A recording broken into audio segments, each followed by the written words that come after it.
ഇതൊരു അന്ത്യകാല സംഭവം.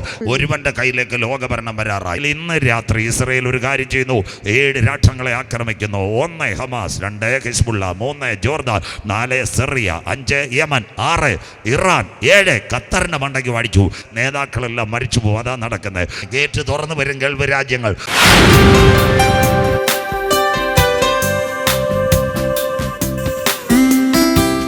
6 കാര്യങ്ങൾ മശിഹായുടെ വരവ്. ഇവിടം തൊട്ട് ചിന്ത ആരംഭിക്കുന്നു. 1 യഹൂദ ലക്ഷണം, 2 എതിർ ക്രിസ്തുവിൻ്റെ ലക്ഷണം, 3 പ്രപഞ്ചത്തിൻ്റെ ലക്ഷണം, 4 ഏകലോക മതത്തിൻ്റെ ലക്ഷണം, 5 നോഹയുടെ കാലത്തെ പോലെ ഇന്ന് പെരുമഴകൾ, 6 ലോത്തിൻ്റെ കാലത്തെ പോലെ തീ ഇറങ്ങി. 2 വാക്കാര്യങ്ങൾ മാത്രം ഇന്ന് രാത്രി. ഇസ്രായേൽ അത്തിയോട് ഉപമിച്ചിരിക്കുന്ന ബൈബിൾ കൂടെ 3 മരങ്ങൾ ഇസ്രായേലുമായിട്ട്. അത്തി അവൻ്റെ രാഷ്ട്രീയം. കുഞ്ഞുങ്ങൾ ബൈബിൾ നോട്ട് ചെയ്യണം, മോള് വായിക്കത്തില്ല. ഹോശയ്യ 9:10 അത്തിവൃക്ഷത്തിന് തലക്കനി പോലെ നിന്റെ പിതാക്കന്മാരെ ഞാൻ മരുഭൂമിയിൽ കണ്ടു, അവൻ്റെ രാഷ്ട്രീയം. 2 മുന്തിരി അവൻ്റെ ആത്മീയം. യോഹന്നാൻ 15:1-2 ഞാൻ സാക്ഷാൽ മുന്തിരിവള്ളിയും എൻ്റെ പിതാവ് തോട്ടക്കാരനും എന്നിൽ കായ്ക്കാത്ത കൊമ്പുകളൊക്കെ അവൻ വെട്ടിക്കളയുന്നു. 3 അവൻ്റെ സൗന്ദര്യം. സംഗീതം വാസിക്കരുത് 128:1-2-3 യഹോവയെ ഭയപ്പെട്ടവൻ്റെ വഴികൾ നടക്കുന്ന ഏവനും ഭാഗ്യവാൻ. നീ ഭാഗ്യവാൻ, നിനക്ക് നന്മ വരും. നിന്റെ അധ്വാനത്തിൻ്റെ ഫലം വീട്ടിലെത്തും. നിന്റെ ഭാര്യ ഫലപ്രദമായ മുന്തിരിവള്ളി പോലെയും നിന്റെ മക്കൾ മേശയ്ക്ക് ചുറ്റും ഒലിവ് തൈ പോലെ ഇരിക്കുക. സൗന്ദര്യ ശ്രദ്ധയോടെ അവൻ്റെ രക്തം ഞങ്ങളുടെ മേലും ഞങ്ങളുടെ തലമുറ മേലും വന്നു ഭവിക്കട്ടെ. AD 70 മുതൽ യഹൂദൻ ചിതറി. AD 135 ലോകത്തിലെ രാജ്യങ്ങളിൽ 1-ാം ലോക മഹായുദ്ധത്തിൽ അവൻ ആദ്യമായിട്ട് അത്തിച്ചെടി കുഴിച്ചു വെക്കുന്നു. 2-ാം ലോക മഹായുദ്ധം കടന്നപ്പോൾ ഒരു സംഭവം. അന്ന് അമേരിക്കയുടെ പ്രസിഡന്റ് ഹാരി എസ് ട്രൂമാൻ, കേട്ടായിട്ട് പഠിക്കുന്ന കുഞ്ഞുങ്ങൾ, അന്ന് ആറ്റം വിഭജിച്ച ഒരു ശാസ്ത്രജ്ഞനുണ്ട്. അദ്ദേഹത്തിൻ്റെ പേര് ഹെൻറിക്കോ ഫെർമി. അവനൊരു യഹൂദനായിരുന്നു. അവൻ പത്രോസിൻ്റെ ലേഖനം എടുത്തു. അതിൽ നിന്ന് ആറ്റം വിഭജിച്ച ടെക്നോളജി. 2 പത്രോസ് 3:10 കർത്താവിൻ്റെ ദിവസം കള്ളനെ പോലെ വരും. ആകാശം കൊടിമുഴക്കത്തോടെ ഒഴിഞ്ഞു പോകും. മൂലപദാർത്ഥം കത്തിയെഴി ഭൂമിയും അതിലെ സകല പണികളും വെന്തുപോകും. കാട്ടാക്കടയിലും അതുപോലെ പഠിക്കുന്ന കുഞ്ഞുങ്ങൾ ഒരു പദാർത്ഥത്തിൻ്റെ 3 ഘടകങ്ങൾ, പ്രോട്ടോൺ, ന്യൂട്രോൺ, ഇലക്ട്രോൺ. അത് വെച്ച് കാതോഡിക് റൈസിലാണ് മാറ്റിയത്. പക്ഷേ അവൻ്റെ ഉള്ളിൽ ബൈബിൾ അങ്ങോട്ട് കയറി. ആറ്റം പൊട്ടിക്കാൻ പറ്റും. പ്രോട്ടോണും ന്യൂട്രോണും ഒരു സൈഡിലാക്കി ഇലക്ട്രിക് സപ്ലൈകൾ കൊടുത്തപ്പോഴാണ് ആറ്റം പൊട്ടിയത്. ആ ആറ്റത്തെ വെച്ചുകൊണ്ട് 2 ബോംബുണ്ടാക്കി. ആ ബോംബുകൾ ബോക്സ് കാറും. അത് കഴിഞ്ഞിട്ട് യനാഗുള എവിടെ കൊണ്ടുപോയി? പ്ലൂട്ടോണിയം ബോംബുകൾ എവിടെ ഇട്ടു? നമ്മുടെ ഹിരോഷിമയിൽ, നാഗസാക്കിയിൽ 1.5 ലക്ഷം പേർ മരിച്ചു. യഹൂദനോട് ചോദിച്ചത് നിങ്ങൾക്ക് എന്ത് വേണം? യഹൂദൻ പറഞ്ഞു ഞങ്ങൾക്ക് ഈ രാജ്യമല്ല, ഇന്ത്യ വേണോ, അമേരിക്ക വേണോ, അത് കഴിഞ്ഞിട്ട് നൈജീരിയ വേണം? വേണ്ട, അബ്രഹാം കാൽ ചവിട്ടിയ ഭൂമി വേണം. അന്ന് ആദ്യമായിട്ട് 1948 ഏപ്രിൽ 14 പെസഹ വ്യാഴം ആകാശത്തിൽ രക്തചന്ദ്രൻ. മെയ് 14 ഡേവിഡ് ബെൻ ഗൂറിയൻ കൊടി ഉയർത്തിക്കൊണ്ട് പറഞ്ഞു ഞങ്ങൾ മടങ്ങി വന്നു, അത്തി തളർത്തു ഇസ്രായേൽ രാഷ്ട്രം. ഇന്ന് രാത്രി 22,700 കിലോമീറ്റർ ഇസ്രായേൽ, അതിൻ്റെ 6 ജില്ലകൾ. 1 ടെൽ-അവീവ്, 2 ജെറുസലേം, 3 അഷ്കലോൻ, 4 അഷ്തോദ്, 4 5 ഡിമോണ, 6 ഹൈവ. അതിൻ്റെ അപ്പുറത്ത് 6,750 കിലോമീറ്റർ ഒരു സ്ഥലം കിടപ്പുണ്ട്. ആ സ്ഥലത്തിൻ്റെ പേര് ഇന്ന് രാത്രി നിങ്ങൾ കാണുന്ന ഫലസ്തീൻ. അതിനകത്ത് 4 ജില്ലകൾ. 1 ഗലീല, 2 നസറേത്ത്, 3 വെസ്റ്റ് ബാങ്ക്, 4 റമല്ല. ഇപ്പുറത്ത് പൂവാർ ഐലൻഡ് കിട്ടുന്ന പോലെ ഒരു ദ്വീപ് കിടപ്പുണ്ട്. അതിൻ്റെ പേര് ഗാസ. 373 കിലോമീറ്റർ, 23 ലക്ഷം ജനങ്ങൾ. ഇവിടം തൊട്ട് കർത്താവിൻ്റെ വരവ്. അതിൻ്റെ പ്രത്യേകത, ആ ഗാസയ്ക്ക് 4 പോയിന്റുകൾ. 1 എക്രോൻ, 2 സഗർ, 3 കാന്യൂനിസ്, 4 റാഫ. ഇന്ന് രാത്രി ഒക്ടോബർ മാസം 7-ാം തീയതി 2021 ഒക്ടോബർ 7 രാജൻ പാസ്റ്റർ കൺവെൻഷൻ നടത്തുന്നതിന് 48 മാസങ്ങൾക്ക് പിറകിൽ ഹമാസിൻ്റെ പോരാളികൾ ആരെ ആക്രമിച്ചു? ഇസ്രായേലിനെ ആക്രമിച്ചു. ഇത് ബൈബിളിനകത്തുണ്ടോ? ആമോസിൻ്റെ പ്രവചനം 2:5 സൂക്കോത്ത് പെരുന്നാളിൽ യഹൂദൻ്റെ മണ്ണിനകത്ത് ആക്രമണം തുടങ്ങി. ഇന്ന് രാത്രി ആമോസ് 2:5 ഞാൻ യഹൂദിക്കകത്തൊരു തീ അയക്കും, യെരുശലേമിൻ്റെ അരമനകളെ കത്തിച്ചു കളയും. അത് കഴിഞ്ഞിട്ട് ആമോസ് 1:6-7 ഇന്നത്തെ നിങ്ങളുടെ ഏഷ്യാനെറ്റ് വാർത്ത മുഴുവൻ ഗാസ തീഗോളം. ഞങ്ങളുടെ ബൈബിൾ ആമോസ് 1:6-7 ഗാസ തീഗോളം. അതിൻ്റെ അരമനകളെ കത്തിച്ചു കളയും. ഗാസയിലെ നേതാക്കളെല്ലാം മരിച്ചു പോകും. അതാ നടക്കുന്നത്. അങ്ങനെയെങ്കിൽ ഇന്ന് രാത്രി ഇസ്രായേൽ ഒരു കാര്യം ചെയ്യുന്നു. 7 രാഷ്ട്രങ്ങളെ ആക്രമിക്കുന്നു. 1 Hamas, 2 Hezbollah, 3 Jordan, 4 Syria, 5 Yemen, 6 Iran, 7 ഖത്തറിൻ്റെ മണ്ടയ്ക്ക് അടിച്ചു. അപ്പോൾ യേശു അപ്പച്ചൻ പറഞ്ഞ വചനം നിവർത്തിയായി. ചെന്നിയോടുകാർ യുദ്ധങ്ങളെക്കുറിച്ചും യുദ്ധശ്രുതികളെയും കുറിച്ച് ചെന്നിയോട് കേൾക്കും. കരമുയരുന്നില്ലല്ലോ. ഇത് രാജ്യം രാജ്യത്തോട് എതിർക്ക്, ജാതി ജാതിയോടും എതിർക്കും. മണിപ്പൂർ, അതുപോലെ നൈജീരിയ, ബൊക്കാറോ, ക്ഷാമം, ഭൂകമ്പം അവിടെ ഉണ്ടാകും. ഇന്ന് രാത്രി നമ്മുടെ രാജൻ പാസ്റ്റർ നോട്ടീസ് അടിച്ചിട്ട് 4 ഭൂകമ്പം ഉണ്ടായി. ക്ഷാമത്തിൻ്റെ കാര്യം പറയണ്ടല്ലോ. പണ്ട് ഞങ്ങളെപ്പോലുള്ള ഉപദേശിമാർ തലയെ വെളിച്ചെണ്ണ തേക്കുമ്പോൾ തലയ്ക്കും മയം, മുടിക്കും മയം. മനസ്സിലാകുന്നല്ലോ. ഇപ്പോൾ വെളിച്ചെണ്ണയുടെ മണം കേൾക്കണ്ട, കവർ കണ്ടാൽ കുഞ്ഞമാമ കരയും. മനസ്സിലാകുന്നവർക്കായി ക്ഷാമം, മനസ്സിലാകുന്നവർക്കായി അവിടെ ഉണ്ടാകും. ഇതൊക്കെ ഈറ്റുനോവിൻ്റെ ആരംഭം. ഗർഭിണിക്ക് പ്രസവവേദന വരുന്നത് പോലെ. അങ്ങനെയെങ്കിൽ 1-ാം ലോക മഹായുദ്ധം കഴിഞ്ഞപ്പോൾ ഒരു സംഘടന വന്നു, ലീഗ് ഓഫ് നേഷൻസ്. 2-ാം ലോക മഹായുദ്ധം കഴിഞ്ഞപ്പോൾ ഒരു സംഘടന വന്നു, യുണൈറ്റഡ് നേഷൻസ്. അങ്ങനെയെങ്കിൽ ഇന്നത്തെ ലോകത്തിലെ പ്രശ്നം ആര് തീർക്കും? അത്തിതളർത്തു കൊമ്പിളതായി ഇസ്രയേൽ പലസ്തീൻ പ്രശ്നം, ഹമാസ് പ്രശ്നം, യെരുശലേം ദേവാലയത്തിൻ്റെ പ്രശ്നം, ഇറാൻ അമേരിക്ക പ്രശ്നം, വെനീസുല പ്രശ്നം, യമൻ്റെ പ്രശ്നം, അതോടൊപ്പം കറൻസികൾ തകരുന്നു, സ്വർണ്ണവില കൂടുന്നു. ഇതൊക്കെ നിയന്ത്രിക്കണമെങ്കിൽ ലോകം ഒരുവനെ മാടി വിളിക്കും. കരമുയർത്തുന്നവർക്കായി അവനടുക്ക വാതിൽക്കൽ ന്യൂ വേ വേൾഡോട്. ബൈബിൾ കൂടെ അതാ വെളിപ്പാട് 13:1-2. അപ്പോൾ 10 കൊമ്പും 7 തലയും, കൊമ്പുകളിൽ 10 രാജമുടിയും, ദൂഷണ നാമം നിറഞ്ഞൊരു മൃഗം സമുദ്രത്തിൽ നിന്ന് കയറി വരുന്നത് ഞാൻ കണ്ടു. അത് പുള്ളിപ്പുലി. ആ പുള്ളിപ്പുലി അന്നത്തെ ഗ്രീസ്. അതിൻ്റെ കാൽ കരടിയുടെ കാൽ, പഴയ ഇറാൻ. അതിൻ്റെ വായ് സിംഹമുഖം, അതിന് മഹാസർപ്പം, വലിയ ശക്തി, അധികാരം, സിംഹാസനം. അതിനാസ്പദമായി ലോകം ഒരു നെറ്റ്വർക്കിലേക്ക്. അതുകൊണ്ട് ഇന്ന് രാത്രി എന്തിനു വേണ്ടി നാം ഒരുങ്ങുന്നു? സഞ്ചാർ സാത്തി ആപ്പ് എല്ലാവരോടും ഡൗൺലോഡ് ചെയ്യാൻ പറയുന്നു. മൊബൈൽ ടവർ വേണ്ട, സാറ്റലൈറ്റ് വഴി മനുഷ്യനെ നിരീക്ഷിക്കുവാൻ ഒരു ആപ്ലിക്കേഷൻ വരുന്നു ലോകം ഒരുവൻ്റെ കയ്യിലേക്ക്. അങ്ങനെയെങ്കിൽ ആരംഭിക്കാം. ഇവിടം തൊട്ട് മനുഷ്യൻ്റെ കയ്യിലേക്ക് മൈക്രോ ചിപ്പ് വന്നിട്ട് സാറ്റലൈറ്റ് വഴി വരുമോ? ഇന്ന് സഞ്ചാർ സാത്തി വരാൻ പോകുന്നു മനുഷ്യൻ്റെ കൈകളിലേക്ക്. വായിച്ചു തുടങ്ങുന്നു ബൈബിൾ വെളിപ്പാട് പുസ്തകം 13-ാം അധ്യായം 16, 17, 18. ശ്രദ്ധയോടെ ഇരിക്കണം. ഇത് അന്ത്യകാല പ്രഭാഷണം എപ്പോൾ നടക്കുന്ന സംഭവം. വെളിപ്പാട് 13, 16, 17, 18. കുഞ്ഞു പൈസ അയക്കാം. അന്ന് ചെറിയവരും വലിയവരും, സമ്പന്നന്മാരും ദരിദ്രന്മാരും, സ്വാതന്ത്ര്യന്മാരും ദാസന്മാരുമായ എല്ലാവർക്കും, വലങ്കൈമേലോ നെറ്റിയിലോ മുദ്ര കിട്ടുമാറ് മൃഗത്തിന്റെ പേരോ പേരിന്റെ സംഖ്യയോ ആയ മുദ്രയുള്ളവനല്ലാതെ വാങ്ങുകയോ വിൽക്കുകയോ ചെയ്യുവാൻ വയ്യാതെയുമാക്കുന്നു. അവിടെ നിൽക്കട്ടെ, മോൾ ഓടിപ്പോവരുത്. അടുത്ത വാക്യം പുറയുണ്ട്. സമ്പന്നൻ, ചെറിയവൻ, വലിയവൻ, ദരിദ്രൻ, ദാസൻ എല്ലാവരും ഒരു കമ്പ്യൂട്ടറിൻ്റെ മുമ്പിൽ വരും. 2009 എല്ലാവരും കേട്ടോട്ടെ. ഇൻഫോസിസിൻ്റെ ചെയർമാൻ നന്ദൻ നിലകേനി വിലയ്ക്ക് വാങ്ങിച്ചുകൊണ്ട് 150 കോടി ജനത്തിലേക്ക് പോകുന്ന സകലരെ വഴിയാധാരമായ ആധാർ ബാർകോഡ് അതാ മനുഷ്യൻ അക്കത്തിൽ അറിയപ്പെടും. അന്ന് 2 കാര്യം നടന്നു. ഒന്ന്, നമ്മുടെ കൈ മുഴുവൻ ഫിംഗർ പ്രിൻ്റ് കൊണ്ടുപോയി, മൈക്രോ ചിപ്പ് വരാനുള്ള ആദ്യത്തെ വഴി. അത് കഴിഞ്ഞ് ഇവിടെ ജനസേവന അക്ഷയ കേന്ദ്രം നിങ്ങൾ പോയി കണ്ണടയ്ക്കൂ, കണ്ണ് തുറക്കൂ, കണ്ണിൻ്റെ റെറ്റിനയും കൊണ്ടുപോയി, നെറ്റിയും കൊണ്ടുപോയി, മൈക്രോ ചിപ്പ് വരുന്ന പരിപാടി. 2, കോവിഡ് വന്നു. കോവിഡ് വന്നപ്പോൾ കുഞ്ഞമ്മ സിസ്റ്റർ കാലയിലല്ല, വേലായുധൻ ചേട്ടൻ്റെ മുട്ടയിലല്ല ചൂട് നോക്കിയത്, കൈവരലകത്തും തലയ്ക്കകത്ത്. അങ്ങനെയെങ്കിൽ കോവിഡിനകത്ത് ഇവിടെ ഒരു സംഭവം നടന്നു.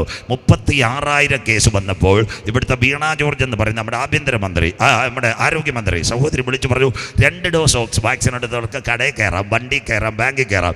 ചില ബാങ്കിലെ മാനേജർമാർ ഒട്ടിച്ചും വെച്ച് 2 ഡോസ് വാക്സിനായിട്ടാണ്. അപ്പോൾ നമ്മുടെ മുഖ്യമന്ത്രി സഖാവ് പിണറായി വിജയൻ്റെ വലത് ഭാഗത്തിരിക്കുന്നത് ശിവൻകുട്ടി ചേട്ടൻ മാനാവൂർ അണ്ണനും ഒന്നുമല്ല, ജോൺ ബ്രിട്ടാസ് ഉടനെ സാറിനോട് പറഞ്ഞു, സാറ് ചേച്ചി പറഞ്ഞ് തെറ്റാവും, വാക്സിൻ ഒരു മനുഷ്യൻ്റെ ഹ്യൂമൻ റൈറ്റാണ്, വേണമെങ്കിൽ എടുക്കാം, വേണ്ടെങ്കിൽ എടുക്കണ്ട, അതുകൊണ്ട് സാറ് തിരുത്തണം, സ്റ്റിക്കർ കീറാൻ പറഞ്ഞു. ചൂട് നോക്കി ആർക്കും അകത്ത് കയറാം. ഒരു വാക്സിൻ എടുക്കേണ്ടത് മനുഷ്യൻ്റെ ഹ്യൂമൻ റൈറ്റാണ്. ഇവിടെ പെൺകുട്ടികളിരിക്കുന്നു, ചെറുപ്പക്കാരുമുണ്ട്. SATയിൽ നമ്മുടെ ഒരു സഹോദരിയെ കൊണ്ടുപോയി.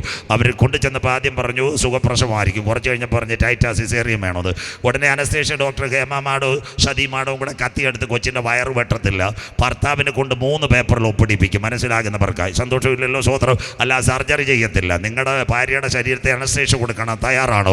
അതുപോലെ സർജറി നടത്തണം. അതിനകത്ത് ശേഷം എന്തെങ്കിലും ഫെയിലൂർ ഉണ്ടായാലും നിങ്ങൾ സഹിക്കണം. 3 പേപ്പറിൽ ഒപ്പിടാൻ സർജറി നടക്കത്തില്ല. അങ്ങനെയെങ്കിലും ഒരു മനുഷ്യൻ്റെ അകത്ത് ചിലത് പമ്പ് ചെയ്യണമെങ്കിൽ അവരെ ഇഷ്ടം വേണം. അതുകൊണ്ട് വാക്സിൻ എടുക്കാത്ത അനവധി ഉണ്ട്. അതുകൊണ്ട് അന്ന് മാറ്റി. കർത്താവിൻ്റെ വരവിൽ കൈവിടപ്പെട്ടു പോയാൽ മനുഷ്യൻ അക്കത്തിൽ അറിയപ്പെടും. ഇന്ത്യയിൽ ആധാർ, ദുബായിൽ എമിറേറ്റ്സ് ഐഡൻറ്റിറ്റി, അതിനോടനുബന്ധിച്ച് അമേരിക്കയിൽ അമേരിക്കൻ ഐഡൻറ്റിറ്റി, ആസ്ട്രേലിയയിൽ ആസ്ട്രേലിയൻ ഐഡൻറ്റിറ്റി. അത് കഴിഞ്ഞിട്ട് ഇന്ന് വന്നിരിക്കുന്നു മലേഷ്യയിൽ സോഷ്യൽ സെക്യൂരിറ്റി നമ്പർ. അങ്ങനെയെങ്കിൽ മനുഷ്യൻ നമ്പറിലേക്ക് സകലത്തിനും വേണം OTP, 1 ടൈം പാസ്വേഡ്. ഇതാ വരുന്നു, വായിക്കാം. അടുത്ത വാക്ക് വായിച്ചാട്ടെ. 1 ടൈം പാസ്വേഡ് വായിക്കാം മോളെ. ഇവിടെ ജ്ഞാനം കൊണ്ട് ആവശ്യം ബുദ്ധിയുള്ളവൻ മൃഗത്തിന്റെ സംഖ്യ ഗണിക്കട്ടെ. അതൊരു മനുഷ്യന്റെ സംഖ്യ. ആ സംഖ്യ അതിന്റെ സംഖ്യ 666. ഒരു സംഖ്യ മനുഷ്യന് വരും. അതിൻ്റെ കാര്യം നിങ്ങൾ മനസ്സിലാക്കണം. ഇപ്പം പറഞ്ഞുതരാം. ഇതിൻ്റെ പേര് 1 ടൈം പാസ്വേഡ്. സ്വർഗത്തിന് 3 ഘടകമുണ്ട്. 1 പിതാവായ ദൈവം, 2 പുത്രനായ ക്രിസ്തു, കാര്യസ്ഥൻ പരിശുദ്ധാത്മാവ്. സാത്താൻ 3 ഘടകം. 1 സാത്താൻ, അതിനോടൊപ്പം തന്നെ വരുന്നുണ്ട് എതിർ ക്രിസ്തു, അതിനോടൊപ്പം തന്നെ മൃഗം. യവന്മാർക്ക് 3 കൂടെ ചേർന്ന് സാത്താനും മൃഗം, കള്ളപ്രവാചകൻ, എതിർ ക്രിസ്തുവിൻ്റെ പേര് കയറി ഇവരൊരാഴ്ചവട്ടം ഭരിക്കും. ബൈബിളിൽ 7 യുഗം. 1 ദൂതന്മാരുടെ യുഗം, 2 നെൽക്കൽമഷ യുഗം, 3 മനസാക്ഷി യുഗം, 4 ന്യായപ്രമാണ യുഗം, 5 സങ്കലന യുഗം. ഇന്നത്തെ യുഗം ആ കൃപായുഗം. അതുകൊണ്ട് പരിശുദ്ധത്തിൽ നമ്മുടെ സുൽപാസക പാഠത്തിലെ കൃപായുഗം തീരാറായി. അപ്പോൾ ആൻസിബോൾ ചേർന്ന് പാടി രക്ഷയുടെ വാതിൽ അടയാറായി. സന്തോഷമില്ലല്ലോ സഹോദര? ബോട്ടിൻ്റെ ടിക്കറ്റ് മേടിച്ചോളാം. സ്വോത്രം. ഇതാ പരസ്യയോഗം. അങ്ങനെയെങ്കിൽ ഇന്ന് രാത്രി കേട്ടോണം, ഒരു നമ്പർ അടിക്കാതെ കാര്യം പോകത്തില്ല. പണ്ട് ഞങ്ങളെപ്പോലുള്ള ഉപദേശിമാർ പറയുമ്പോൾ ഇതെന്തോ പേടിപ്പിക്കുവാന്നോ സ്വോത്രം. ഇന്ന് നമ്മുടെ ചെന്നിലോട് പ്രാഥമിക ആരോഗ്യ കേന്ദ്രം OP ടിക്കറ്റ് എടുക്കാൻ പോകുമ്പോൾ കുഞ്ഞമ്മ സിസ്റ്റർ 56 വയസ്സ് 10 രൂപ കൊടുത്താൽ OP ടിക്കറ്റ് തരുമോ? പോയി കീ കൂക്കു. മനസ്സിലാകുന്നവർക്ക് സ്വോത്രം. മൊബൈൽ ഉണ്ടെങ്കിൽ OTP ഉണ്ടെങ്കിലേ കിട്ടത്തുള്ളൂ. സഹോദരിമാർക്ക് സന്തോഷമില്ല. വണ്ടിയുടെ പുക ടെസ്റ്റ് ചെയ്യാൻ പോയാൽ OTP, ബാങ്കിനകത്ത് ട്രാൻസാക്ഷൻ. അക്ഷയ സെൻറ്ററിൽ ചെല്ലുമ്പോൾ ചോദ്യമോൾ പറയും മൊബൈൽ കൈ പിടിച്ചാട്ട് സിസ്റ്ററെ മോള് ചേച്ചി പിടിച്ചോണ്ടിരി OTP വന്നു. സന്തോഷമില്ലല്ലോ സ്വോത്രം. എൻ്റെ അമ്മാമ്മ കാന്തൻ്റെ വരവിൽ പോയാൽ 3 പേരുടെ നമ്പർ വരണം. 6 ഓൾ ട്രാൻസാക്ഷൻ കമ്മിങ്. ദാണ്ട് എൻ്റെ കയ്യിലിരിക്കുന്ന ഒരു കാർഡാ. ഇത് മൊബൈലിനും അറിയാം, എൻ്റെ സിസ്റ്റം ഉപയോഗിക്കുന്ന എനിക്കും അറിയാം. പക്ഷെ ഒരു കാര്യം നടക്കണമെങ്കിൽ PTM അടിക്കുമ്പോൾ അവസാനം ചോദിക്കും അവസാനത്തെ 3 അക്കം ഡയൽ ചെയ്യുക. കരമുയർത്തുന്നവർക്കായി അതടിച്ചെങ്കിലേ OTP വരത്തുള്ളൂ. ട്രാൻസാക്ഷൻ കാന്തൻ്റെ വരവിൽ കൈവിടപ്പെട്ടു പോയാൽ വരുന്നു 666. ഇതാ വരാൻ പോകുന്ന കൈകളിലേക്ക് വരാൻ പോകുന്ന മൈക്രോ ചിപ്പ്. ആസ്പദമായി ഇന്ത്യ ഗവൺമെൻറ് സഞ്ചാർ സാധ്യ ആപ്പ്. അങ്ങനെയെങ്കിൽ മനുഷ്യൻ്റെ കൈമുദ്ര ഇടുവോ? ഇവിടെ തൊട്ട് പ്രസംഗത്തിൻ്റെ 1-ാമത്തെ ഭാഗത്തിലേക്ക് കിടക്കുന്നു. മോള് പടപട വാക്യങ്ങൾ വായിച്ചു തരൂ. 1 മനസ്സിലാക്കി തരാം, ആധാർ. 2-ാമത്തെ കാര്യം വന്നു ATM കാർഡ്. 3 ആനയുടെ വാലയിൽ മൈക്രോ ചിപ്പ്. 4-ാമത് വന്ന് പാസ്പോർട്ടിനകത്ത് മൈക്രോ ചിപ്പ്. 5 ഇവിടെ നല്ല വണ്ടികൾ കിടക്കുന്നു, അതിൻ്റെ മേളിൽ ഫാസ്റ്റ് ടാഗ്. വെറും ടാഗ് അല്ല, RFID. 6 കോവിഡ് കഴിഞ്ഞപ്പോൾ നമ്മുടെ കയ്യിൽ ഒരുവൻ വന്ന് QR കോഡ്. കരമുയരുന്നില്ലല്ലോ. കണ്ടല പരിപ്പുവട ചായ, പൈസ വേണ്ട, കീ കൂക്കു. 20 രൂപ താങ്കളുടെ അക്കൗണ്ടിലായി. മനസ്സിലാകുന്നവർക്കായി സന്തോഷമില്ലല്ലോ. QR code. ഇനി ഇത് വരാൻ പോകുന്നത് കൈമേലും നെറ്റിമേലും. പച്ചക്കറി മേടിച്ച കുഞ്ഞമ്മാമയ്ക്ക് കിറ്റ് 100, മത്തി മേടിച്ച ചിന്നമാമയ്ക്ക് 100. ദാണ്ട് ഒരുത്തനെ ഇങ്ങനെ വെച്ചേക്കുമല്ലേ, കപ്പ് വെച്ചിരിക്കുന്നല്ലോ, ഇങ്ങോട്ട് അടിച്ചോളാം. പെന്തിക്കോസ്കാരുടെ കൺവെൻഷനും ഇപ്പം QR കോഡ്. സ്വോത്ര കാഴ്ച വേണ്ട, മതിലിലൊട്ടിച്ചേക്കോ, അടിച്ചിട്ട് പൊക്കോളാം. മനസ്സിലാക്കുന്നവർക്കായി സ്വോത്രം.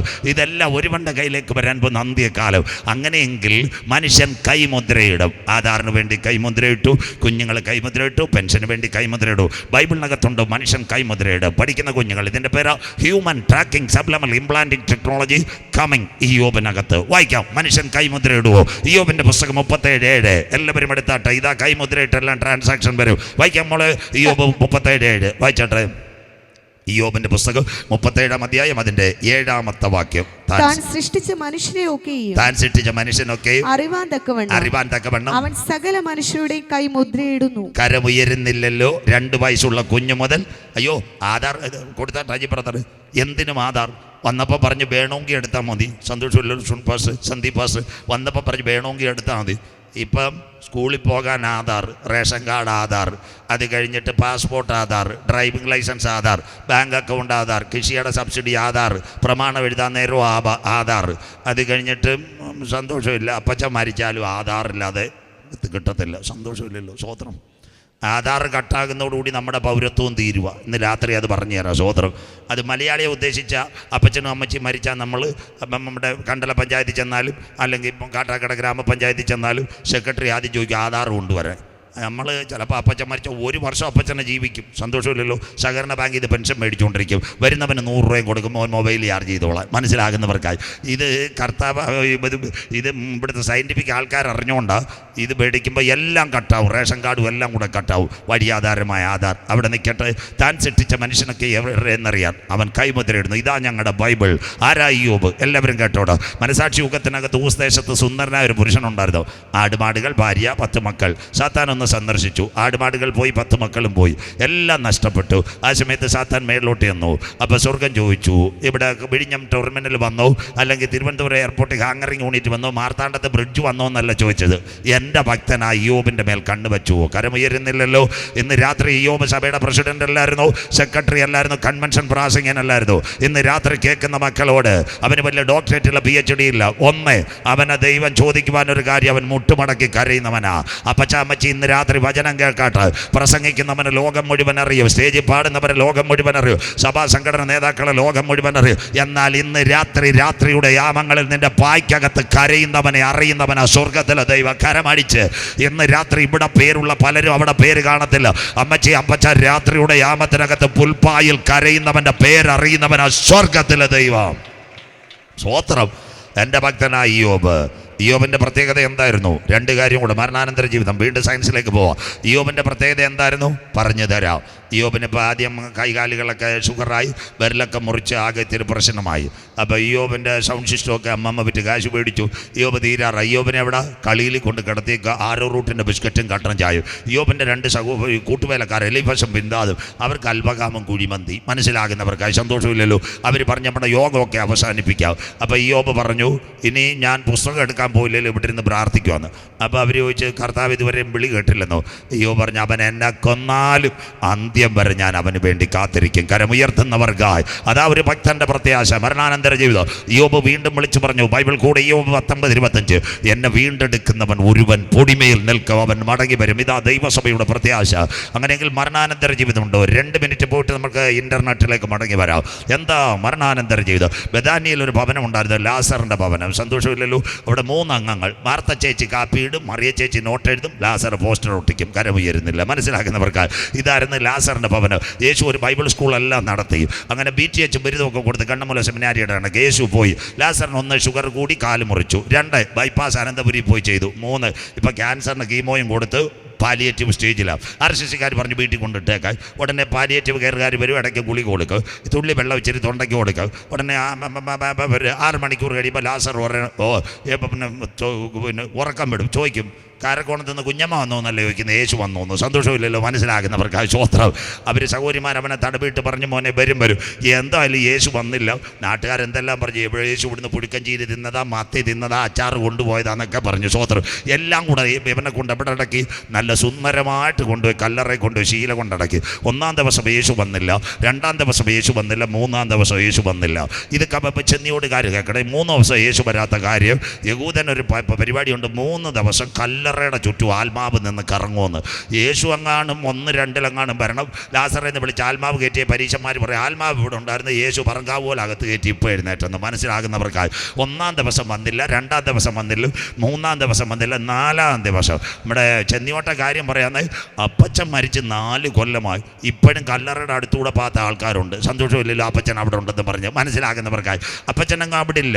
ചില വീട്ടിൽ കല്യാണത്തിന് വേണ്ടി, ചിന്നുമോളുടെ കല്യാണത്തിന് വേണ്ടി കുഞ്ഞമ്മാമ കൊച്ചിനെ പ്രാർത്ഥിച്ചൊരുക്കും. പാസ്റ്റർ എന്ന് പ്രാർത്ഥിക്കും, പപ്പ മരിച്ചു പോയതാ. എല്ലാവരും കൂടെ ഇറങ്ങുമ്പോൾ ദാണ്ട വട്ടയുടെ അടുത്തുനിന്ന് തത്ത ഇരുന്ന് കൂന്ന് പാട്ട് പാടും. ഉടനെ കുഞ്ഞമ്മാമ പറയോ, ചിന്നുമോടെ കല്യാണം കാണാൻ പപ്പയ്ക്ക് എന്തോ ഒരു ഇഷ്ടമായിരുന്നു, അപ്പോൾ പ്രാവിൻ്റെ രൂപത്തിൽ പാട്ട് പാടുമെന്ന്. മനസ്സിലാകുന്നവർക്കായി സന്തോഷമില്ലല്ലോ. സ്വതന്ത്രം അങ്ങനെ പറയുന്ന ആൾക്കാർ ബാക്കിയോടെ കേട്ടാൽ മച്ചി, ഇതെല്ലാം കേൾക്കണം. ഇതൊക്കെ അബദ്ധ ജഡീക ചിന്തകളാണ്. പറഞ്ഞുതരാം. 2 CPMകാരുമായിട്ട് എനിക്ക് ഭയങ്കര അടുപ്പം. പെന്തക്കോസ്ത് മിഷനിൽ അപ്പ ചോദിക്കും, എന്നോട് പറഞ്ഞു, പാസ്റ്റർ സ്റ്റേജിൽ കൊണ്ട് പറയണം. അദ്ദേഹം ഇവിടെ ഒരു വിശ്വാസിയുടെ വീട്ടിൽ പോയി കുഞ്ഞിനെ പ്രാർത്ഥിക്കാനായിട്ട്. അപ്പനും അമ്മയും ഉണ്ട്. കുഞ്ഞിനെ പ്രാർത്ഥിച്ചപ്പോൾ എല്ലാവരും വന്ന് ഷെയ്ക്കാൻ്റെ കൊടുത്ത് ആരൊക്കെ തലയിൽ കൈ വെച്ചപ്പോൾ കുഞ്ഞൊരു 80 വയസ്സുള്ള അമ്മച്ചിയുടെ ഭാഷയെ സംസാരിക്കുന്നു. ഉടനെ ആര് പറയുന്നെന്നറിയോ? മമ്മി പറയുക കുഞ്ഞിൻ്റെ, വല്യമ്മച്ചിക്ക് എൽസമ്മയോട് ഭയങ്കര സ്നേഹമായിരുന്നു, ഇപ്പം എന്താ കല്യാണ സമയത്ത് അനുഗ്രഹിക്കാൻ വന്നെന്ന്. സ്വോത്രം. അപ്പം TPMൽ അപ്പച്ചൻ പറഞ്ഞ് 1/2 ഗ്ലാസ് വെള്ളം എടുപ്പം വല്യമ്മച്ചിയെ കാണാമെന്ന്. സ്വോത്രം. അപ്പച്ചൻ ഒരൊറ്റ അന്യഭാഷ ദാടക്കുന്ന എൽസമ്മ 1/2 ഗ്ലാസ് വെള്ളം കൊടുത്തപ്പോൾ ശരിയായി. മനസ്സിലാകുന്നവർക്കായി സ്വോത്രം. ഇത് വല്യമ്മച്ചി അല്ല, വല്യമ്മച്ചിയുടെ കൂടാണെന്ന പിശാചാ കയറിയത്. സ്വോത്രം. മനസ്സിലാകുന്നവർക്കായി എതിർദേശത്ത് അല്ല, വല്യമ്മച്ചി ഒന്നും വന്ന് പുറത്ത് കയറത്തില്ല. സ്വോത്രം. അതുകൊണ്ട് ഇന്ന് മരിച്ചാൽ മനസ്സിലാകുന്നവർക്കായി. അപ്പം കല്ലറയിൽ വല്ലവരും ഉണ്ടോ മരിച്ചവരുടെ? ഇന്ന് രാത്രി ഞാൻ പ്രസംഗിച്ചുകൊണ്ടിരിക്കുക. അപ്പം ഇപ്പം തന്നെ കുളി കഴിച്ചിട്ട് സന്തോഷമായിട്ട് നിൽക്കുക. ഇതിൻ്റെ ഇടയ്ക്ക് കുഴഞ്ഞു വീണു. നമ്മുടെ സുൽപാസ് രാജപാസിലൂടെ നെയ്യാറ്റിൻകര താലൂക്ക് ആശുപത്രി കൊണ്ടുപോയി. അവിടെ ചെന്ന് പറഞ്ഞ ആൾ തട്ടിപ്പോയെന്ന്. സ്വോത്രം. ഉടനെ രാജപാസ് പറഞ്ഞ്, നിന്നപ്പോഴും AC കിട്ടിയില്ല, -23 ഫ്രീസറിൽ വെച്ചോളാം. മനസ്സിലാകുന്നവർക്കായി സ്വോത്രം. എന്താ സംഭവിച്ചത്? പിറ്റേന്ന് ഉടനെ ഫേസ്ബുക്കിൽ വാർത്ത, സുവിശേഷകൻ സജു ചാത്തന്നൂർ മരിച്ചുപോയി. അപ്പോഴും നെയ്യാറ്റിൻകര താലൂക്ക് ആശുപത്രി ഫ്രീസറിൽ കിടക്കാം. പോയവൻ്റെ പേരാ സജു ചാത്തന്നൂർ, കിടക്കുന്നത് എൻ്റെ ഭൗതിക ശരീരം. അതുകൊണ്ട് അയ്യോബ് പറഞ്ഞത്, പുരുഷനോ മരിച്ചാൽ ദ്രവിച്ചു പോകുന്നു, മനുഷ്യൻ പ്രാണന വിട്ടാൽ പിന്നെ അവൻ എവിടെ? മനസ്സിലാകുന്നവർക്ക് ബുദ്ധിമാന്റെ യാത്ര മേൽപോട്ട്, അവൻ്റെ കീഴ് പാതാളം വിട്ടൊഴിഞ്ഞു. അങ്ങനെയെങ്കിൽ 2ാമത് മെഡിക്കൽ സയൻസ് മരണാനന്തര ജീവിതം. 1-ാം ദിവസം ചെറുപ്പക്കാരെല്ലാം കേട്ടെ, 5 മിനിറ്റ് വൈകിയാലും ഇന്ന് രാത്രി 1-ാം ദിവസം ബ്ലഡ് കട്ട പിടിക്കും. 2-ാം ദിവസം അസ്ഥികൾ വിണ്ടുകീറാൻ തുടങ്ങും. 3 ഓർഗൻ ഫെയിലർ. 4-ാം നാറ്റം. അവിടാണ് യേശു വരുന്നത്. മാർത്തയുടെയും മറിയയുടെ അടുത്ത് യേശു വന്നു. ലാസർ അവിടെ അവനെ അടയ്ക്കുമെന്ന് പറഞ്ഞു. യേശുവെ നീ ഇവിടെ ഉണ്ടായിരുന്നെങ്കിൽ. യേശു പറഞ്ഞു, വിശ്വസിച്ചാൽ ദൈവത്തിൻ്റെ മഹത്വം കാണും. യോഹന്നാൻ 11:43 മരണാനന്തര മരണാനന്തര ജീവിതം. കേട്ടോണ്, യേശു കല്ലറയെടുക്കൽ ചെന്നു, ഇങ്ങനെ വിളിച്ച് ലാസറേ ലാസറേ പുറത്തു വരിക. അവൻ പുറത്തു വന്നു. 108 ആംബുലൻസ് കയറ്റിയോ? SAT കൊണ്ടുപോയോ? കാരക്കോണം മെഡിക്കൽ കോളേജ് കൊണ്ടുപോയോ? ഇല്ല. യോഹന്നാൻ 12:2 യേശുവിൻ്റെ കൂടെ ഒരു പന്തി ഉണ്ടായിരുന്നു, അതിനകത്ത് മരിച്ചുയർത്തെഴുന്നേറ്റ ലാസറും ഉണ്ടായിരുന്നു. അതാ ഞങ്ങൾ ഉയർത്തുന്ന ബൈബിൾ. ഇന്ന് രാത്രി കേട്ടോണോ, അവൻ്റെ കാല് നോക്കിയപ്പോൾ മുറിച്ച പാടില്ല, അവൻ്റെ ശരീരത്തിൽ സുൾപാസ് ബൈപ്പാസ് ചെയ്ത പാടില്ല, അവൻ്റെ തലമുടി പോയ പാടില്ല. അതുകൊണ്ടാണ് പൗലോസ് കോരിന്ത്യ ലേഖനം, ദ്രവത്വത്തിൽ വിതയ്ക്കും അദ്രവത്വത്തിൽ ഉയർക്കും, ബലഹീനതയിൽ വിതയ്ക്കും ശക്തിയിൽ ഉയർക്കും, അപമാനത്തിൽ വിതയ്ക്കും തേജസ്സിൽ ഉയർക്കും. പ്രാകൃത ശരീരം മാറും, നാം ആത്മീയ ശരീരമായി രൂപാന്തരപ്പെടും. അതുകൊണ്ട് ഇന്ന് രാത്രി കരമുയർത്തി നമ്മളിൽ വെളിപ്പെടാനുള്ള ദൈവത്തിൻ്റെ തേജസ് ഓർക്കുമ്പോൾ ഈ ലോകത്തിലെ കഷ്ടം സാരമില്ല. അതുകൊണ്ട് അച്ചായ ഇയ്യോബ് പറഞ്ഞത്, എന്നെ വീണ്ടെടുക്കുന്നവൻ ഒരുവൻ പൊടിമേൽ നിൽക്ക്.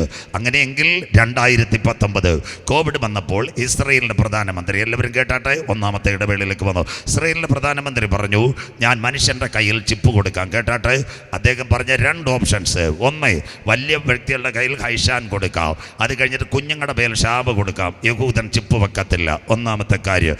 രണ്ടാമത്തെ കാര്യം പറഞ്ഞുതരാം. മോശയുടെ 3 തലമുറകൾ ഇന്ന് ഇസ്രായേൽ, അവർ പറയുന്ന മോശയുടെ കുഞ്ഞുമക്കൾ, അവരുടെ പേര് ഹസദിക്ക്, ഹർദിക്ക്, നട്ടൂരി, കർത്ത. ഇതെല്ലാം കേൾക്കണം. അവന്മാരെ കറുത്ത പാൻറ്റും കറുത്ത ഷർട്ടും ഇട്ടിട്ട് യെരൂശലേം ദൈവാലയത്തിൽ ഇടിഞ്ഞടത്ത് പോയി തല ഉപ്പിട്ട് ഇടിക്കുന്നത്. അവർ പറഞ്ഞു, മിണ്ടാതിരുന്നോണം, ഇത് ഞങ്ങൾക്ക് അയോഗ്യം. യഹൂദ്യൻ ചിപ്പ് വെക്കത്തില്ല, നമുക്ക് നേരെ പോകാൻ TPയുമായിട്ടുള്ള ബന്ധത്തിൽ. പുറപ്പാട് പുസ്തകം 13:9.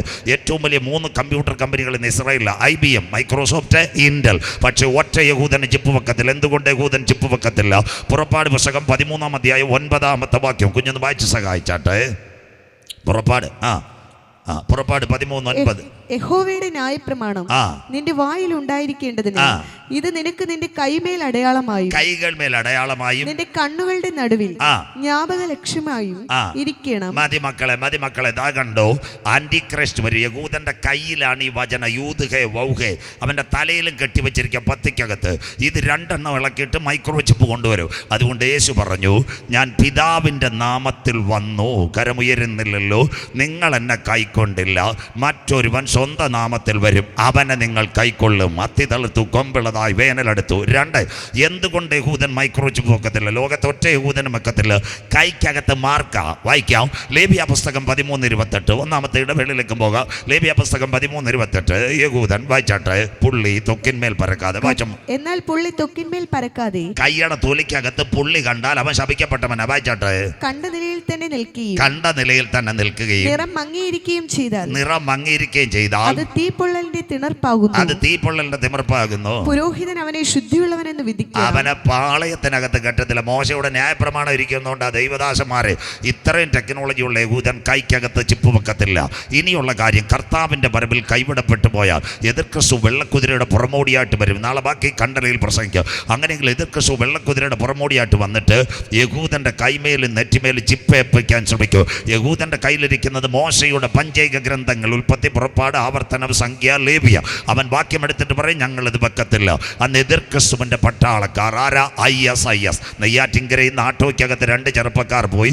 എവിടെ ചെന്നെന്നറിയാമോ? കളിക്കാവള ചെക്ക് പോസ്റ്റിൽ നിന്ന് SIA വിൻസെന്റിന്റെ പട്ടാപ്പകൽ തുപ്പാക്കി വെച്ച് വെടിവെച്ച് കൊന്നു. കേരളം, പാറശാല.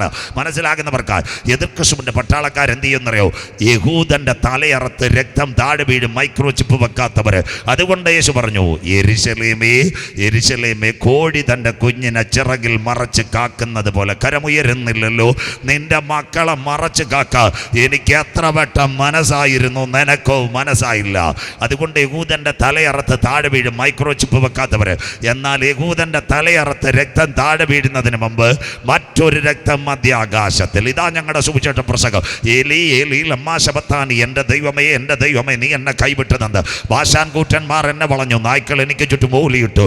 എൻ്റെ അങ്കിക്കായി അവർ ചീട്ടിട്ടു, എനിക്ക് കുടിപ്പാൻ കയ്പ് കാടിയും കണ്ടിവണ്ണയും തന്നു. എൻ്റെ മുഖരോമങ്ങളെല്ലാം പിച്ചി ചീന്തി, എനിക്ക് ദാഹിക്കുന്നു. സകലതും നിവർത്തിയാൽ ഒരു സൈന്യാധിപൻ കുന്തമെടുത്ത് യേശുവിൻ്റെ ചങ്കിനകത്ത് കുത്തി 5 ലിറ്റർ രക്തവും വെള്ളവും ഒഴിക്കെങ്കിൽ ആന്റിക്രൈസ്റ്റിന്റെ പട്ടാളക്കാർ വന്ന് ചിപ്പ് വെക്കാത്ത യഹൂദന്റെ തലയറത്ത് രക്തം താഴെ വീഴുന്നതുമുണ്ട്. യേശുവിൻ്റെ ചങ്കില ചോരയാൽ കഴുകൽ പ്രാപിച്ച ദൈവമക്കളെ ചേർക്കുക. 10,000 പേർ സുന്ദരനായി കാന്തൻ മടങ്ങി വരാറായി. 2026 ചെന്നിലോട് മറ്റൊരുത്തനിലും രക്ഷയില്ല. നാം രക്ഷിക്കപ്പെടുവാൻ ആകാശത്തിന്റെ കീഴ് മനുഷ്യരുടെ ഇടയിൽ നൽകപ്പെട്ട ഏകനാമം യേശുവിന്റെ നാമം. പുണ്യസ്ഥലങ്ങൾ തേടേണ്ട, സ്വോത്രകാഴ്ചകൾ കൊടുക്കണ്ട, ഉരുളലുകൾ നടത്തേണ്ട. ഇന്ന് രാത്രി നാളെ ഇവിടെ യോഗമില്ല. വീട്ടിനകത്തോ തെരുക്കോണിനകത്തോ ഇരുന്ന് നെഞ്ചത്ത് കൈവച്ച് യേശു എൻ്റെ ഏക രക്ഷകൻ, യേശു എൻ്റെ ഏക കർത്താവ്, അവൻ രാജാതി രാജാവായി മടങ്ങി വരുന്ന ഹൃദയം കൊണ്ട് വിശ്വസിച്ച് വായ് കൊണ്ട് ഏറ്റുപറയുമെങ്കിൽ നിന്റെ പേര് ജീവന്റെ പുസ്തകത്തിൽ ചേർക്ക്. ജീവപുസ്തകത്തിൽ പേരുള്ളവനെ ചേർക്ക്. എൻ്റെ കാന്തൻ മടങ്ങി വരാറായി. ഇതാ ഞാൻ വാതിൽക്കൽ നിന്ന് മുട്ടുന്നു. എൻ്റെ ശബ്ദം കേട്ട് ആരെങ്കിലും വാതിൽ തുറന്നാൽ ഞാൻ അവൻ എന്നോട് അത്താഴം കഴിക്കും. ഇന്ന് രാത്രി ഈ ദിനത്തെ ഓർത്ത് ഇസ്രായേലിനോടുള്ള ബന്ധത്തിൽ ഇതാ TPM-ന്റെ മുൻപിലുള്ള വാക്യം വായിക്കാം. ആമോസ് 4:12. മോള് വായിച്ച് സഹായിച്ചട്ടെ. അതുകൊണ്ട് ഇസ്രായേലേ, ഞാനിങ്ങനെ നിന്നോട് ചെയ്യും. ഇസ്രായേലിനോട് ദൈവം ചെയ്യാൻ പോകുന്നു. അടുത്ത വാക്ക്, ഇസ്രായേലേ, ഞാനിത് നിന്നോട് ചെയ്യുവാൻ പോകുന്നത് കൊണ്ട് നിന്റെ ദൈവത്തെ എതിരേൽക്കുവാൻ ഒരുങ്ങിക്കൊള്ളുക. കരമുയർത്തുന്നവർക്കായി കാന്തന്റെ വരവിൽ കൈവിടപ്പെട്ടാൽ രണ്ടാം ഭാഗം മൈക്രോ ചിപ്പ് കൊടുക്കുന്നതിന് മുമ്പ് ഇന്ന് രാത്രി ഒന്നാമത്തെ ഇടവേളയിലേക്ക് 3 കാര്യം ടൈറ്റാനിക്കിനെ പറ്റി എല്ലാ കുഞ്ഞുങ്ങളും നോട്ട് ചെയ്താട്ടെ. 1910 ടൈറ്റാനിക് എന്നൊരു കപ്പൽ. 1912 ഏപ്രിൽ 10 പഠിക്കുന്ന കുഞ്ഞുങ്ങൾ ടൈറ്റാനിക്. അതിൻ്റെ പ്രത്യേകത എന്താണെന്നറിയാമോ? വളരെ വലിയ കപ്പൽ, 50,000 horse power. White star shipping company, London, അവരുണ്ടാക്കിയതാ. അതിൻ്റെ ക്യാപ്റ്റൻ്റെ പേര് സ്മിത്ത്. എല്ലാ കുഞ്ഞുങ്ങളും കേട്ടോണോ? കഴിഞ്ഞ ദിവസവും ടെലിവിഷനിൽ അതിൻ്റെ ഒരു കാര്യം പ്രദർശിപ്പിച്ചു. ഇന്ന് രാത്രി പറയാം എന്താ ടൈറ്റാനിക് ഇങ്ങനെ പോവുക. ആദ്യത്തെ കന്നിയാത്ര അറ്റ്ലാന്റിക് സമുദ്രം. ക്യാപ്റ്റൻ സ്മിത്തിന് മഞ്ഞുമല കണ്ടു. സഹഭടന്മാർ പറഞ്ഞു, സാർ മഞ്ഞുമല. മിണ്ടരുത്, ദൈവം വിചാരിച്ചാലും ഇത് തകരത്തില്ല.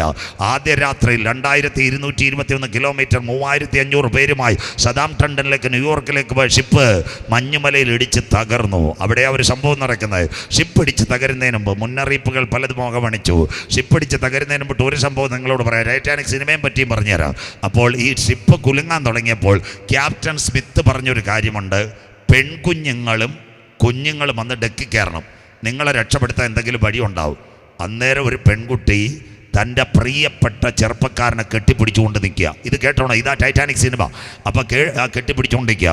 അപ്പോൾ അവളോട് ചോദിച്ച്, നീ ഇദ്ദേഹത്തിൻ്റെ കൈ വിട്ടാൽ നിനക്ക് രക്ഷപ്പെടാം. അപ്പം പറഞ്ഞു, ഇദ്ദേഹത്തെ വിട്ടിട്ട് ഞാൻ രക്ഷപ്പെടുന്നില്ല. അപ്പോൾ ക്യാപ്റ്റൻ സ്മിത്ത് ചോദിച്ചു, എന്താ കാര്യം? 2 ആഴ്ച മുമ്പ് റോമൻ കത്തോലിക്ക സഭയിൽ ലണ്ടനിൽ വെച്ച് ഞങ്ങളുടെ കല്യാണം നടന്നത്. അന്ന് ബൈബിൾ എടുത്തിട്ട് ബിഷപ്പ് ഒരു കാര്യം പറഞ്ഞു, ദൈവം സംയോജിപ്പിച്ചതിനെ മനുഷ്യൻ വിയോജിപ്പിക്കരുത്. മനസ്സിലാകുന്നവർക്കായി സ്വോത്രം. ബാക്കി കേട്ടോ. അതായി ടൈറ്റാനിക് സിനിമ ഒരു പെങ്കൊച്ചും ചെറുക്കനും കൈ കൊടുത്തുകൊണ്ടിരിക്കുന്നത്. അവള് മരണം വരിച്ചെന്ന ടൈറ്റാനിക്കിന്റെ കഥ. മനസ്സിലാകുന്നവർക്കായി സ്വോത്രം. ക്യാപ്റ്റൻ സ്മിത്ത് ചോദിച്ചപ്പോൾ അവൾ പറഞ്ഞു, within 2 weeks our marriage is gone. The bishop is saying one of the Bible words. അതിനകത്ത് എഴുതി, ദൈവം സംയോജിപ്പിച്ചതിനെ മനുഷ്യൻ വിയോജിപ്പിക്കരുത്. ഒരുപക്ഷെ ഞാൻ വെട്ടപ്പെട്ടാൽ എൻ്റെ പ്രിയപ്പെട്ട ചെറുപ്പക്കാരൻ വെള്ളത്തിൽ വീണു പോകും. വേണ്ട, അവനെ പിരിഞ്ഞൊരു ജീവിതം. അങ്ങനെ ആ ടൈറ്റാനിക് സിനിമ അവസാനിപ്പിക്കുന്നത് കേട്ടോ. പക്ഷേ എൻ്റെ പ്രസംഗം അതല്ല. അതിനകത്തൊരു പണക്കാരനുണ്ടായിരുന്നു. അവൻ ഉച്ചയ്ക്ക് ചപ്പാത്തി തിന്നാൻ വന്നപ്പോഴാണ് ഇത് തകരാൻ തുടങ്ങുന്നത്. അപ്പോൾ അവൻ വിചാരിച്ചു, ഇന്നത്തെ കണക്ക് GPayയും ഗൂഗിൾ പേ അല്ല സഹോദരങ്ങളെ. അവൻ്റെ കട്ടിലിനടി തലങ്ങണി $1,00,000 ഉണ്ടാവും. വിചാരിച്ച് കപ്പൽ തകരാൻ പോവാ. പോയി ഡോളർ എടുക്കാം. പെതി അങ്ങോട്ട് താഴെ ഇറങ്ങാൻ തുടങ്ങിയപ്പോൾ ഉള്ളിൽ ആരോ പറഞ്ഞു, കുഞ്ഞെ താഴെ പോയാൽ നിനക്ക് കയറി വരാൻ പറ്റത്തില്ല. ഡോളർ പിന്നെ ഉണ്ടാക്കാൻ മേളിൽ കയറിക്കോളാൻ പറഞ്ഞു. അവൻ ഡോളറിനെ മറന്നു. മേളിൽ വന്നപ്പോൾ അവൻ എഴുതിയ പുസ്തകത്തിൻ്റെ കഥയാണ് വായിക്കുന്നത്. ഈ ചപ്പാത്തി ഉണ്ടാക്കുന്ന സ്റ്റാൻഡിനകത്ത് ഏത് കിടക്കുന്നോ ലൈഫ് ജാക്കറ്റ്. അവനോട് ആരോ സംസാരിച്ചതുപോലെ പറഞ്ഞു, എടുത്ത് രക്ഷപ്പെട്, കടലിൽ ചാടിയാവോ ഏതെങ്കിലും ബോട്ട് വന്ന് നീ രക്ഷപ്പെട്, പണം പിന്നെ ഉണ്ടാക്കുക, മണ്ണെ പ്രതി മാണിക്കും. അവൻ $1,00,000 അവിടെ വലിച്ചെറിഞ്ഞു. അവൻ അങ്ങോട്ട് പോയില്ല. ലൈഫ് ജാക്കറ്റ് എടുത്ത് ഒറ്റ ചാട്ടം പാസ്റ്ററെ വെള്ളത്തിനകത്ത് 10 മിനിറ്റ് ലൈഫ് ജാക്കറ്റുമായിട്ട് ഒഴുകി നടന്നപ്പോൾ ബ്രിട്ടൻ്റെ ഏറ്റവും നല്ല ഇത് വന്നു. എന്താ, ലൈഫ് ബോട്ടുകൾ വന്ന് രക്ഷിച്ചു.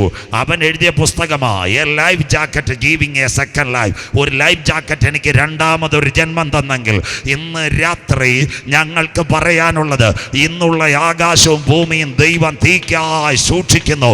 അതിൻ്റെ നടുവിൽ ഇന്ന് രാത്രി ഞങ്ങൾ ഒരു ലൈഫ് ജാക്കറ്റിനെ ഇവിടെ ഉയർത്തുന്നു. അവൻ്റെ പേരത്രേ ക്രൂശിക്കപ്പെട്ട ക്രിസ്തു. കർത്താവായ യേശു ക്രിസ്തുവിൽ വിശ്വസിക്കുക, എന്നാൽ നീയും നിന്റെ കുടുംബവും രക്ഷ പ്രാപിക്കും.